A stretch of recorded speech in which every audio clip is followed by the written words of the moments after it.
ನಾನು ಹರ್ಷಿತಾ, ಕಾರ್ವಾ ಪ್ಲಸ್ ಚಾನಲ್ಗೆ ಸ್ವಾಗತ. ಉತ್ತರ ಕನ್ನಡ ಜಿಲ್ಲೆಯಲ್ಲಿ ಇಂದಿನಿಂದ ಮೊದಲ ಹಂತದ ಅನ್ಲಾಕ್ ಜಾರಿ.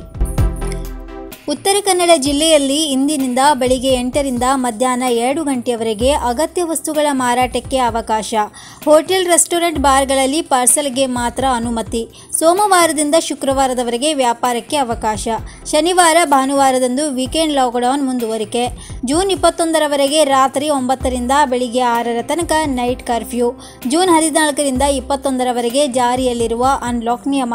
ಕಾರವಾರ ನಗರದಲ್ಲಿ ನಿಧಾನಕ್ಕೆ ತೆರೆದುಕೊಳ್ಳುತ್ತಿರುವ ಅಂಗಡಿ ಮುಂಗಟ್ಟುಗಳು, ಪಾರ್ಸಲ್ ವ್ಯವಸ್ಥೆ ಆರಂಭಿಸಿರುವ ಹೋಟೆಲ್ಗಳು ಮಧ್ಯಾಹ್ನ 7ರ ಬಳಿಕ ಅನಗತ್ಯವಾಗಿ ರಸ್ತೆಗಿಳಿದರೆ ಕಠಿಣ ಕ್ರಮಕ್ಕೆ ಸೂಚನೆ.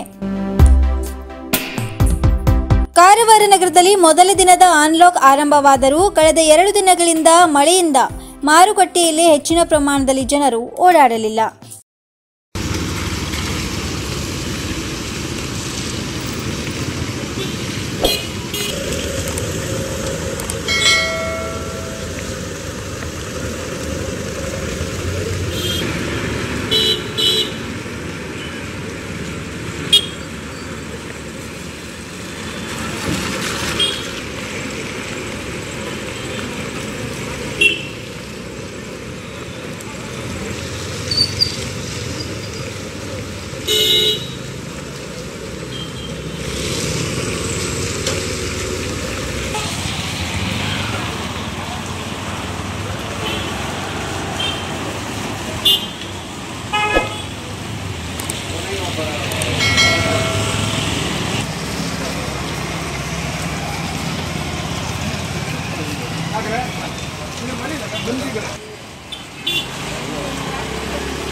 ಹಳ್ಳದ ನೀರು ಸಮುದ್ರ ಸೇರುವಂತೆ ಕಾರ್ಯ ಸಂಪ್ರದಾಯದಂತೆ ನೆರವೇರಿದ ಕೋಡಿ ತೆರವು.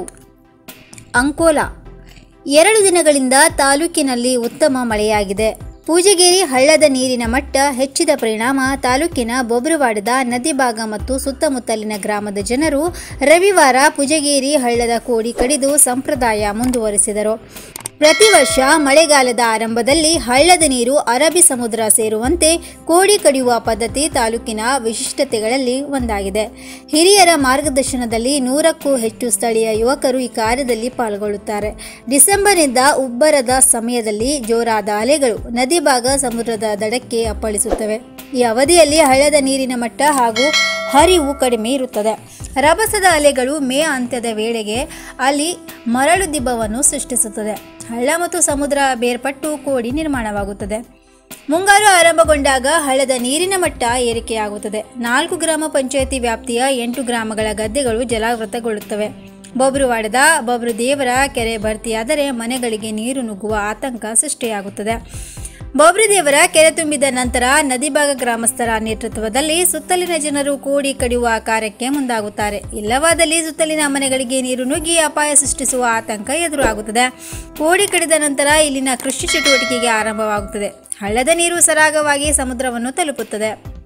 ಗ್ರಾಮ ಪಂಚಾಯಿತಿ ಸದಸ್ಯರಾದ ಚಂದ್ರಕಾಂತ್ ನಾಯ್ಕ್, ನಾಗೇಂದ್ರ ನಾಯ್ಕ್, ದೀಪಾ ಸೋಮಶೇಖರ್ ನಾಯ್ಕ್, ಶಾರದಾ ಲೋಹಿತ್ ಬಂಟ ಮುಂದಾಳತ್ವದಲ್ಲಿ ಸುಮಾರು 70 ಯುವಕರು ಕೋಡಿ ಕಡಿಯುವ ಕಾರ್ಯದಲ್ಲಿ ತೊಡಗಿಸಿಕೊಂಡರು. ಶತಕ ದಾಟಿದ ಪೆಟ್ರೋಲ್ ದರ ಖಂಡಿಸಿ ಕಾರವಾರದಲ್ಲಿ ಕಾಂಗ್ರೆಸ್ ಪ್ರತಿಭಟನೆ. ಕಾರವಾರ. ರಾಜ್ಯದಲ್ಲಿ ಪೆಟ್ರೋಲ್ ಬೆಲೆ 100 ಗಡಿ ದಾಟಿದ್ದನ್ನು ವಿರೋಧಿಸಿ ಉತ್ತರ ಕನ್ನಡ ಜಿಲ್ಲೆಯ ಕಾರವಾರದಲ್ಲಿಂದು ವಿಧಾನ ಪರಿಷತ್ ಸದಸ್ಯ ಕಾಂಗ್ರೆಸ್ ಮುಖಂಡ ಬಿಕೆ ಹರಿಪ್ರಸಾದ್ ನೇತೃತ್ವದಲ್ಲಿ ಪ್ರತಿಭಟನೆ ನಡೆಸಲಾಯಿತು.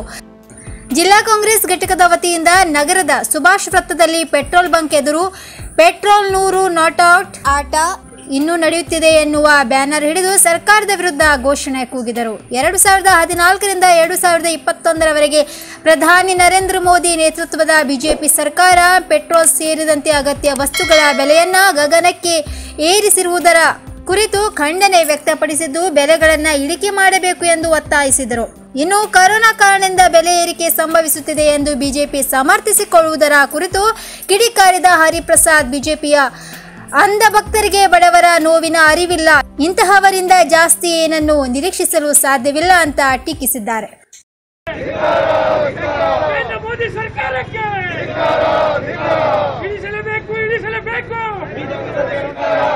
ಕಡಿಮೆ ಬೆಲೆ ಏರಿಸಿದ ಕೇಂದ್ರದ ಬಿಜೆಪಿ ಸರ್ಕಾರಕ್ಕೆ, ಬೆಲೆ ವಿರೋಧಿ ಬಿಜೆಪಿ ಸರ್ಕಾರಕ್ಕೆ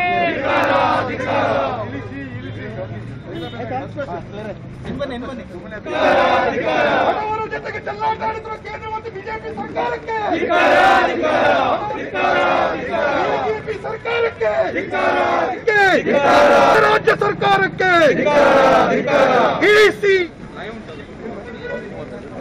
ಪೆಟ್ರೋಲ್ ದರ ಏರಿಸಿದ ಕೇಂದ್ರ ಹಾಗೂ ರಾಜ್ಯದ ಸರ್ಕಾರಕ್ಕೆ. ಜೊಯ್ಡಾದಲ್ಲಿ ಕರಡಿ ದಾಳಿ, ವ್ಯಕ್ತಿಗೆ ತೀವ್ರ ಗಾಯ. ಜೊಯ್ಡಾ ಹಲಸಿನ ಮರದ ಮೇಲಿದ್ದ ಕರಡಿಯೊಂದು ದನ ಮೇಯಿಸಿ ಬರುತ್ತಿದ್ದ ವ್ಯಕ್ತಿಯೊಬ್ಬನ ಮೇಲೆ ಸಂಜೆ ದಾಳಿ ಮಾಡಿ ತೀವ್ರ ಗಾಯಗೊಳಿಸಿದೆ. ತಾಲೂಕಿನ ಬಾಜರಕುಳಂಗ ಗ್ರಾಮ ಪಂಚಾಯತಿ ವ್ಯಾಪ್ತಿಯ ವಿರಲ ಗ್ರಾಮದಲ್ಲಿ ಘಟನೆ ನಡೆದಿದ್ದು, ಗಾಯಗೊಂಡ ವ್ಯಕ್ತಿಯನ್ನು ಅರಣ್ಯ ಇಲಾಖೆಯವರು ಹೆಚ್ಚಿನ ಚಿಕಿತ್ಸೆಗಾಗಿ ಬೆಳಗಾವಿಯ ವಿಜಯ ಆಸ್ಪತ್ರೆಗೆ ದಾಖಲಿಸಿದ್ದಾರೆ. ವಿರಲ ಗ್ರಾಮದ ಸೋಮಶಂಕರ್ ಗಾವಡೆ 55 ವರ್ಷ ಗಾಯಗೊಂಡವರು. ಮನೆಯ ಹತ್ತಿರದಲ್ಲಿ ಇರುವ ಗದ್ದೆಯಲ್ಲಿ ದನಗಳನ್ನು ಮೇಯಿಸಿ ಮನೆಗೆ ಮರಳುತ್ತಿದ್ದ ವೇಳೆ ದಾರಿಯ ಹಲಸಿನ ಮರದ ಮೇಲಿದ್ದ ಕರಡಿಯೊಂದು ಅವರ ಮೇಲೆ ಹಾರಿ ದಾಳಿ ಮಾಡಿತು. ಅವರ ಜೊತೆಯಲ್ಲಿದ್ದ ವ್ಯಕ್ತಿಯೊಬ್ಬ ಊರ ಜನರ ನೆರವಿನಿಂದ ಗಾಯಗೊಂಡ ವ್ಯಕ್ತಿಯನ್ನು ಕ್ಯಾಸಲ್ ರಾಕ್ ಪ್ರಾಥಮಿಕ ಆರೋಗ್ಯ ಕೇಂದ್ರಕ್ಕೆ ಸೇರಿಸಿ ಚಿಕಿತ್ಸೆ ನೀಡಿದ್ದಾರೆ. ನಂತರ ಕ್ಯಾಸಲ್ ರಾಕ್ ವಲಯ ಅರಣ್ಯಾಧಿಕಾರಿಯವರ ವಾಹನದಲ್ಲಿ ಹೆಚ್ಚಿನ ಚಿಕಿತ್ಸೆಗಾಗಿ ಬೆಳಗಾವಿಯ ವಿಜಯ ಆಸ್ಪತ್ರೆಗೆ ಅರಣ್ಯ ಇಲಾಖೆಯವರು ದಾಖಲಿಸಿದ್ದಾರೆ. ಗಾಯಾಳು ವ್ಯಕ್ತಿಯ ಚಿಕಿತ್ಸಾ ವೆಚ್ಚವನ್ನು ಹಾಗೂ ವ್ಯಕ್ತಿಗೆ ಸೂಕ್ತ ಪರಿಹಾರವನ್ನು ಅರಣ್ಯ ಇಲಾಖೆಯಿಂದ ನೀಡಲಾಗುವುದು ಎಂದು ವಲಯ ಅರಣ್ಯಾಧಿಕಾರಿ ಎಸ್ ಕಳ್ಳಿಮಠ ಭರವಸೆ ನೀಡಿದ್ದಾರೆ. ಕಾರವಾರ ತಾಲೂಕಿನ ಕುಗ್ರಾಮ ಮಚ್ಚಳ್ಳಿಗೆ ರಸ್ತೆ ಸಂಪರ್ಕವಿಲ್ಲ, ಮಹಿಳೆಗೆ ಅನಾರೋಗ್ಯ, 7 ಕಿಲೋಮೀಟರ್ ಹೊತ್ತು ಸಾಗಿದ ಯುವಕರು. ಕಾರವಾರ ಊರಿಗೆ ರಸ್ತೆ ಸಂಪರ್ಕ ಇಲ್ಲದ ಕಾರಣ ತಾಲೂಕಿನ ಮಚ್ಚಳ್ಳಿಯ ಹಿರಿಯ ಮಹಿಳೆಯೊಬ್ಬರನ್ನು ಗ್ರಾಮಸ್ಥರು 7 ಕಿಲೋಮೀಟರ್ ದೂರ ಹೆಗಲ ಮೇಲೆ ಹೊತ್ತುಕೊಂಡು ಬಂದು ಆಸ್ಪತ್ರೆಗೆ ದಾಖಲಿಸಿದ್ದಾರೆ. ಅನಾರೋಗ್ಯ ಪೀಡಿತ ನೇಮಿಗೌಡ ಎಂಬುವವರಿಗೆ ತಕ್ಷಣ ಚಿಕಿತ್ಸೆಯ ಅಗತ್ಯವಿತ್ತು. ಆದರೆ ಬೆಟ್ಟದ ಮೇಲೆ ಕಾಡಿನ ನಡುವಿರುವ ಕುಗ್ರಾಮಕ್ಕೆ ಕಾಲು ದಾರಿ ಮಾತ್ರವಿದೆ. ಹಾಗಾಗಿ ಆಂಬ್ಯುಲೆನ್ಸ್ ಸೇರಿದಂತೆ ಯಾವುದೇ ವಾಹನ ಬರುವುದಿಲ್ಲ. ಸಮೀಪದ ಊರು ಗ್ರಾಮ ಕೇಂದ್ರವಾಗಿರುವ ಅಮ್ದಳ್ಳಿಗೆ 10 ಕಿಲೋಮೀಟರ್ ದೂರವಿದೆ. ರಾಷ್ಟ್ರೀಯ ದಾರಿ 66ರ ಅಂಚಿಗೆ ಬರಲು 7 ಕಿಲೋಮೀಟರ್ ನಡೆದು ಬರಬೇಕು. ಹೀಗಾಗಿ ಗ್ರಾಮಸ್ಥರು ಒಂದು ಪ್ಲಾಸ್ಟಿಕ್ ಕುರ್ಚಿಯನ್ನು ಗಟ್ಟಿಯಾದ ಕೋಲಿಗೆ ಜೋಕಾಲಿಯಂತೆ ಬಿಗಿದು ನೇಮಿಗೌಡ ಅವರನ್ನು ಅದರಲ್ಲಿ ಕೂರಿಸಿದರು. ನಂತರ 4-5 ಮಂದಿ ಸೇರಿ ಹೆಗಲು ಕೊಟ್ಟು ಹೆದ್ದಾರಿ ಅಂಚಿಗೆ ಕರೆದುಕೊಂಡು ಬಂದರು. ಅಲ್ಲಿಂದ ಅವರನ್ನು ಆಸ್ಪತ್ರೆಗೆ ವಾಹನದಲ್ಲಿ ಕರೆದುಕೊಂಡು ಹೋಗಲಾಯಿತು. ಮಚ್ಚಳ್ಳಿ ಸಣ್ಣ ಊರಾಗಿದ್ದು ಕೇವಲ 13 ಮನೆಗಳಿವೆ. ಸುಮಾರು 60 ಜನಸಂಖ್ಯೆ ಇದೆ. ಅತ್ಯಂತ ದುರ್ಗಮವಾದ ಹಾದಿ ಇದ್ದು ಮಳೆಗಾಲದಲ್ಲಿ ಇಲ್ಲಿಗೆ ಬರುವುದು ಸವಾಲಾಗಿದೆ. ಮೊಬೈಲ್ ನೆಟ್ವರ್ಕ್ ಕೂಡ ಸರಿಯಾಗಿ ಸಿಗುವುದಿಲ್ಲ. ಇನ್ನು ಮತ್ತಷ್ಟು ಸುದ್ದಿಗಾಗಿ ಕಾರವಾರ ಪ್ಲಸ್ ವೀಕ್ಷಿಸಿ. ನೀವು ಯೂಟ್ಯೂಬ್ ಅಲ್ಲಿ ನೋಡ್ತಿದ್ದೀರಿ, ಸಬ್ಸ್ಕ್ರೈಬ್ ಮಾಡಿ, ಬೆಲ್ ಐಕಾನ್ ಕ್ಲಿಕ್ ಮಾಡಿ. ಧನ್ಯವಾದಗಳು.